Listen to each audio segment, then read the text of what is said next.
Hello guys, I'm Dr. Midun. I'm a critical care doctor. So today I have come up with a very devastating case that happened. So it was one of the very hot evenings of April last year.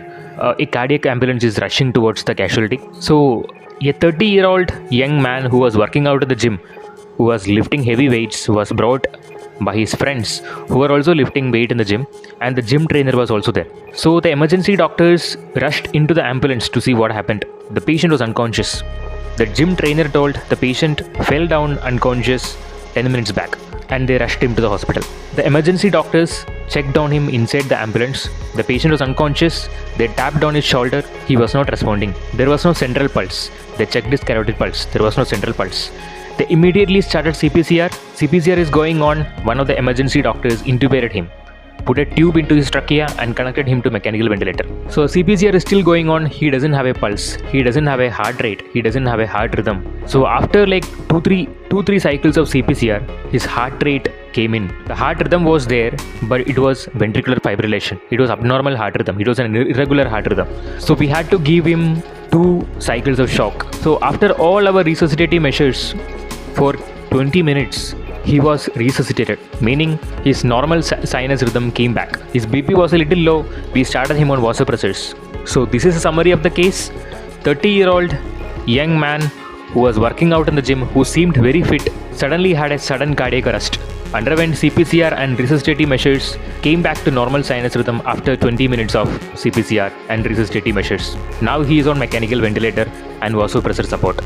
He shifted to the ICU. After shifting him to the ICU, we continued with the post-cardiac arrest measures, but he was intermittently throwing myoclonus, and his pupils were not responsive after 2-3 days also. He had no cuff reflex. He was not responding to any of our commands. MRI brain was done, which suggested hypoxic ischemic encephalopathy. The brain was dead because of no oxygen. Before declaring him brain dead, we did an ECG. So ECG suggested arrhythmias. We did a 2D echo. There comes the most devastating diagnosis we had seen: hypertrophic cardiomyopathy. And that's it.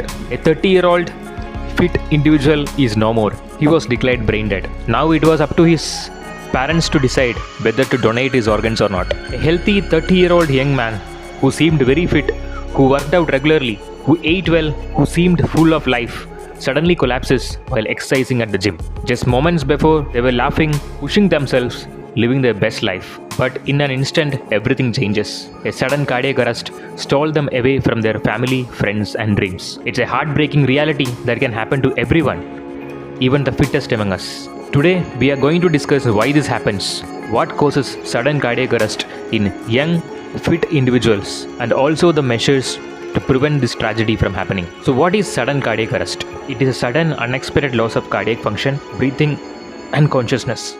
So what is the difference between heart attack and cardiac arrest?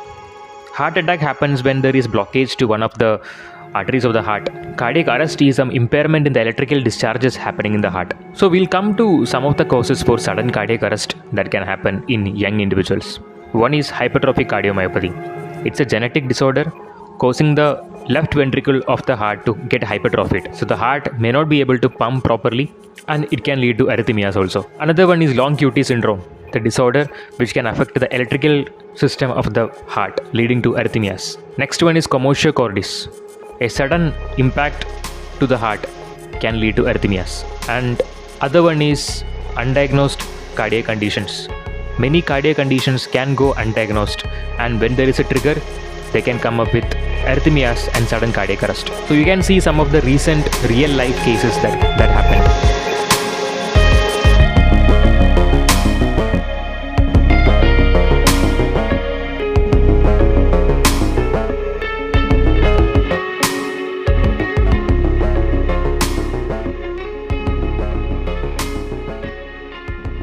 Another reason for the fainting and sudden cardiac arrest could be severe dehydration and pushing hard at the gym. Some of them would have some undiagnosed cardiac conditions, as I told before.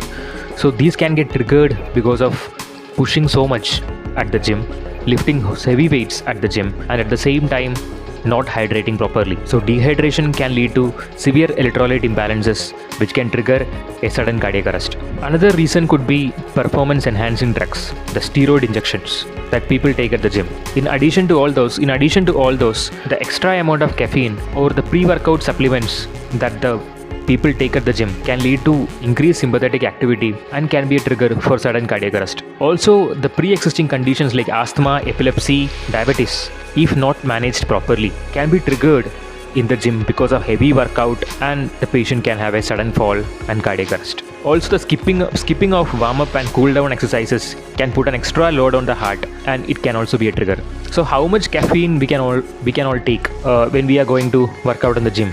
Maximum 4 cups of coffee, maximum 400 milligram of caffeine per day is recommended. More than that is not recommended. So caffeine, caffeine does to your body is, caffeine is a mild diuretic. Urine goes because of caffeine and the body gets dehydrated.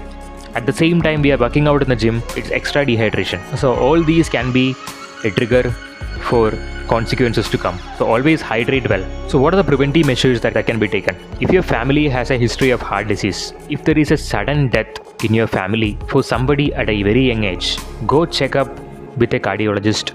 Do a necessary cardiac examination. Do a 2D echo, do an ECG or whatever is needed before going to start an intense aerobic exercise or intense heavy lifting, which is very important. You can't guarantee that you're only 30-year-old and you won't get a heart disease if you're eating well and working out well. This is something very genetic. Second one is listen to your body. If you are having palpitations, if you are feeling dizzy, if you are having chest pain, if you are feeling breathless because of the exercises, stop exercises and go to your doctor. Go do necessary checkups. Don't be dehydrated. Always hydrate well. I know some of the bodybuilders, when they near their championships, they go dehydrated so that the muscles will get pumped up. Don't do all that shit. Do not go behind risky supplements and pre-workout supplements. Always take those in the moderate amounts and don't take steroid injections.